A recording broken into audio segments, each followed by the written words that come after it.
Well, I'm Dr. Frieda, and let's see, I'm a research psychologist. I'm in the media, analyzing the events of our times. I've written a book, What Price Power? It's going into its second edition. And other things, I guess. I'm a public speaker, a motivational speaker as well. I think that's it. Who knows? Maybe there's more. I'll tell you about it later. Well, Dr. Frieda is with us today here on our broadcast. The topic today, depression linked to rise in sexting and cyberbullying. And she's with us today here on the telephone. Tell us a little bit about this.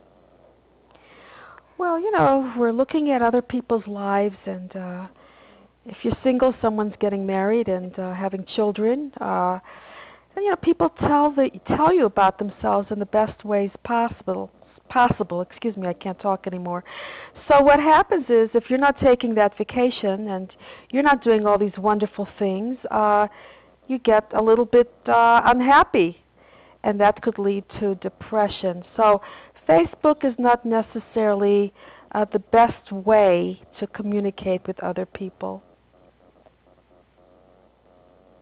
We've got Dr. Frieda with us today here on the broadcast. She's a leading psychiatric individual. She's warning the rise in cyberbullying and sexting among teenagers could lead to more adults with mental health issues. Tell me about that part of it.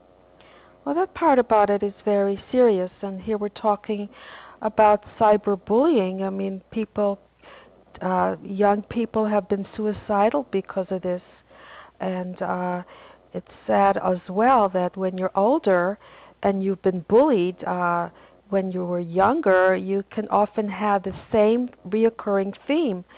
So how do you protect yourself from this? As a youngster, it's difficult. It's difficult to know that you can go ahead and have authority over someone else. So you have to use other people's authority.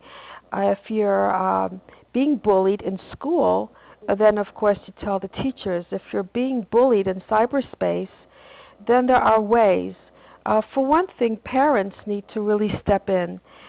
They need to be able to see that they can close certain sites, that they can be open to seeing everything that your child is doing.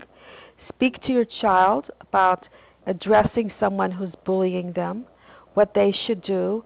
So it's very essential for parents to step in when kids are being cyberbullied.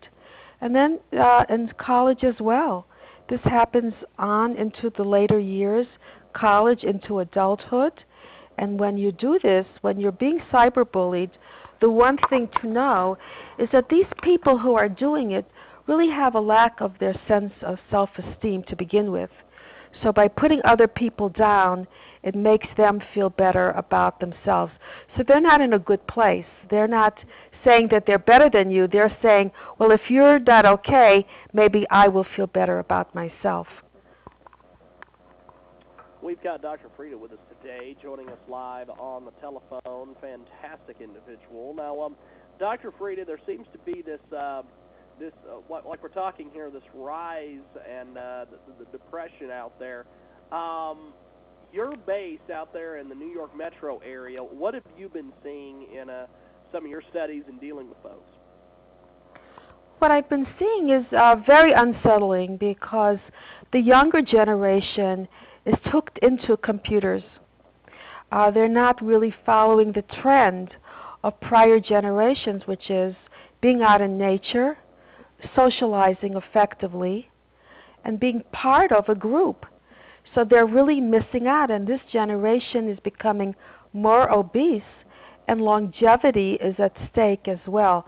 So there's a real concern about this, what we call addiction to living in cyberspace. Aside from bullying itself, it is harmful on its own, and this is something we really need to look into. We've got Dr. Frieda with us today. Doctor, how do we get a hold of you online? Well, you can look at Dr. Frieda, D-O-C-T-O-R, and that's my website, F-R-I-E-D-A, and you can find me there.